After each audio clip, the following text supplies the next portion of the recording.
الرحمن الرحيم نحمده ونصلي ونسلم على رسوله الكريم وعلى آله وصحبه وعلى كل من تبعهم بإحسان إلى يوم الدين.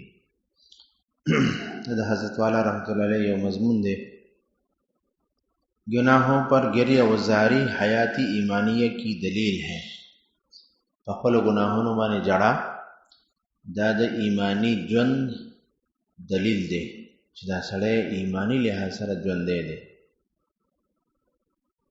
خپل گناہوں باندې جڑا خپل گناہوں باندې ندامت او پښیمانتیا دا د ایمانی ژوند دلیل دی.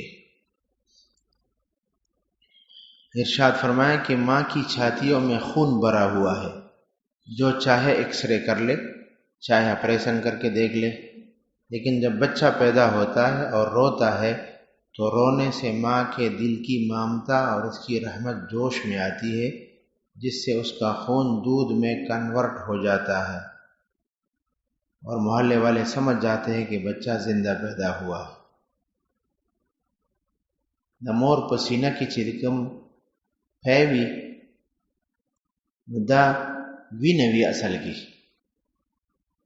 وینوي چې کله ماشوم په جړا شي نو د الله شان دی د مور دغه جذبه د محبت جذبه را بیدار شي او دغه وینې نه پی جوړ شي.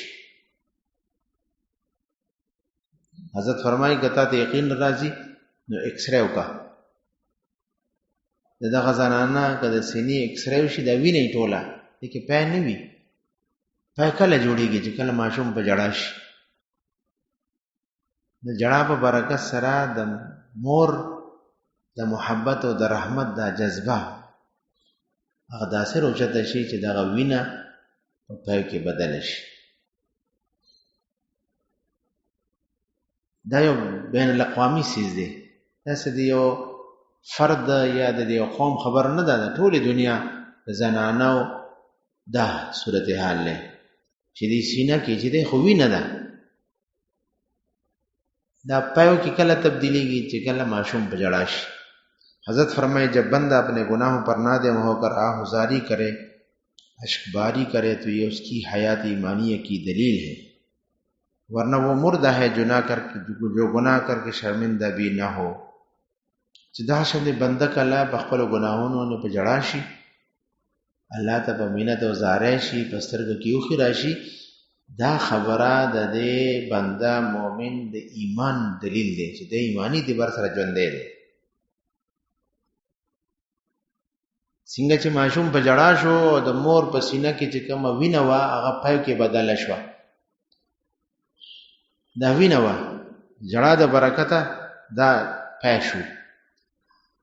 او دویمه دا چې دا جړا چې دی دا د ماشوم د ژوند دلیل دی، ورنه چې کوم ماشوم پیدا شي ونه جاړي نو دا ماشوم مړ وي. او د ماشوم دا جړا دا د ماشوم د ژوند دلیل دی. دا حکمات اتباع ډاکټران هم دا خبره کوي چې کوم ماشوم په ولادت وخت کې په جړا نشي دا مړ وي. کوم ماشوم د ولادت په وخت کې په جړا نشي دا مړ وي. مړ ماشوم نه جاړي. ژوندی ماشوم څنګه چې د دنیا ته راښکاره شي په جړای، او دا جړا د ژوند دلیل دی چې ماشوم ژوندی دی. همدا وجه ده که ماشوم پیدا شي او د وجاړي او بیا فوراً مړ شي د ده به جنازم کېږي، د ده به غسل کفن دفن هر څه به د ژوندو په شانتې کېږي. که ماشوم مړ پیدا شي نو هغه صرف کفن دفن دی، جنازه نشته. چې کوم ماشوم ژوندی پیدا شي او بیا مړ شي نو هغه جنازه ده. څومره چې د یو بالغ انسان او مسلمان اخیری خدمت کیږي دغه شان د دې ماشوم هم دا خدمت کیږي، ځکه دی ژوندی مړ شوی دی. او کوم ماشوم مړ پیدا شي نو هغې کې اړو حیات ونه. خو دې کې دا د نقطې خبره حضرت چې فرمایي دا جړا د ده د ژوند دلیل دی.